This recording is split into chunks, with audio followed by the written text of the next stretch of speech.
할렐루야. 오늘도 주님과 동행하는 행복한 하루 되시길 축복합니다. 오늘 큐티 본문은 사무엘상 27장 1절에서 12절 말씀입니다. 오늘 큐티는 블레셋 땅으로 들어간 다윗이라는 제목으로 다윗이 다시 블레셋으로 망명하는 모습에 대한 묵상입니다.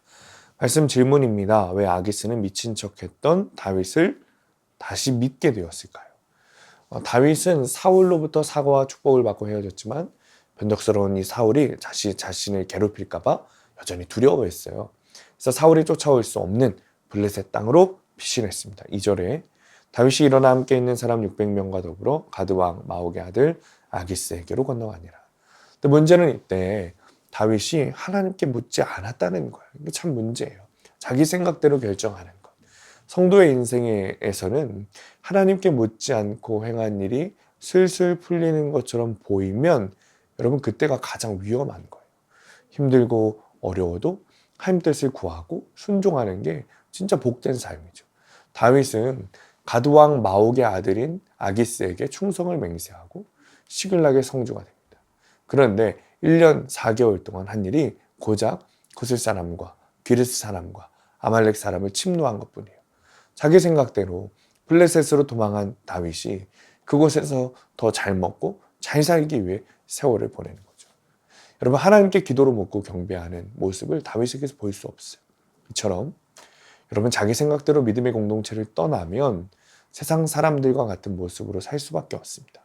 다윗은 자신과 함께한 사람들의 필요를 채우고자 그슬과 기레스, 아말렉을 공격하고 살인과 약탈을 저질렀어요. 하지만 다윗은 아기스에게 유다와 가까운 사람들을 공격했다라면서 거짓말을 하는 거죠. 11절에 다윗이 그 남녀를 살려서 가드로 데려가지 아니한 것은 그의 생각에 그들이 우리에게 대하여 이르기를 다윗이 행한 일이 이러하니라 하여 블레셋 사람들의 지방에 거주하는 동안에 이같이 행하는 습관이 있었다 할까 두려워함이었더라. 그러니까 애초에 주님께 묻지 않고 이방 땅으로 도망갔으니 다윗도 살인과 거짓을 일삼게 되는 거예요. 심지어 그것이 습관이 되었다 기록하지 않습니까? 저럼 누구든지 하나님으로부터 멀어지면 사람의 눈치를 보일 수밖에 없어요. 그러면 결국 거짓의 사람이 되는 거죠.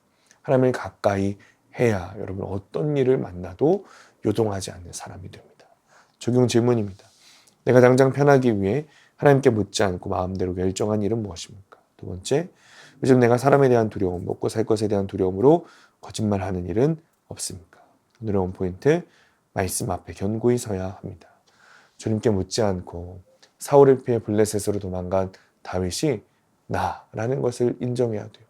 그래야 세상 사람들과 다름없이 살면서 죄와 거짓을 일삼는 일을 반복하지 않게 되는 거예요. 오늘도 주님 더 가까이 하면서 어떤 일을 만나든지 요동하지 않고 믿음 위에 견고히 선 하루가 되시기를 축복합니다. 기도하겠습니다.